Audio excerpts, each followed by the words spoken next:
সংক্ষিপ্ত একটা গল্প বলি, যদি সময় হয় গল্পটি শুনে যাবে। বাইরের দেশের একজন বিজনেসম্যান ছিল, যার কোটি কোটি টাকা পয়সা ছিল, অনেক সয় সম্পত্তি ছিল এবং তার শত্রুও ছিল অনেক। সেই মানুষটা কিন্তু ভালো ছিল, মানে তার মন মানসিকতা খুব ভালো ছিল। সে গরিবদেরকে সাহায্য করত এবং কি কেউ যদি কোথাও কোনো প্রবলেমে পড়ে তার কাছে গিয়ে যদি সাহায্য চায় সে সঙ্গে সঙ্গে সাহায্য করত এবং কি সে খুব দয়ালু ছিল। তার এলাকার মধ্যে কোনো গরিব মানুষ ছিল না। তার কোষ ভান্ডার থেকে অল্প অল্প করে দিলে তার কিচ্ছু হবে না।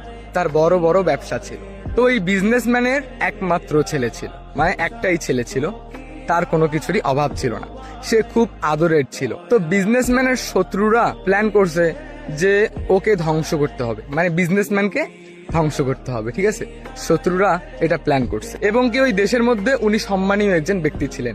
তিনি পাপকে আশ্রয় দিতেন না এবং কি গরিব দুঃখী মানুষদের পাশে থাকতো, সবাই ভালোবাসত জন্য শত্রুদের হিংসে হতো। তারপর শত্রুরা প্ল্যান করলো তার একমাত্র ছেলেকেই মেরে ফেলবে। সো একদিন বড় একটা জায়গায় সেখানে প্রোগ্রাম আছে।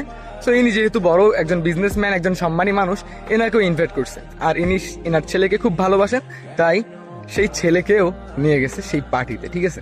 সেই পার্টিতে যাওয়ার পর সবাইকে কফি দিচ্ছে, কেউ চা খাচ্ছে এবং কি মদ টদ যা চলে বাইরের দেশে ওগুলো খাচ্ছে, হ্যাঁ। সো ওই পার্টির মধ্যে না দুইটা মেয়ে ছিল, মানে দুইটা মেয়ে, দুই বোনে ছিল, বড় বোন আর ছোট বোন, ঠিক আছে। বয়স খুব কম বেশি ছিল। সো ওরা খুব গরিব ছিল, ওরা ওখানে কাজ করে, ঠিক আছে। ছেলেটা একটু মদ পান করতো, মানে সে খুব এনজয় করতো, কারণ তার বাবা একজন বড় বিজনেসম্যান, তার কোনো কিছুরই অভাব নাই এবং কি তার বাবার মতো তার মন মানসিকতাও অনেক ভালো ছিল, সেও গরিবদের পাশে ছিল। সো যখন ড্রিঙ্কস বানাচ্ছিল তখন না শত্রুপক্ষের লোকেরা ওই ড্রিঙ্কসের মধ্যে কোনো কিছু মিশিয়ে দেয়।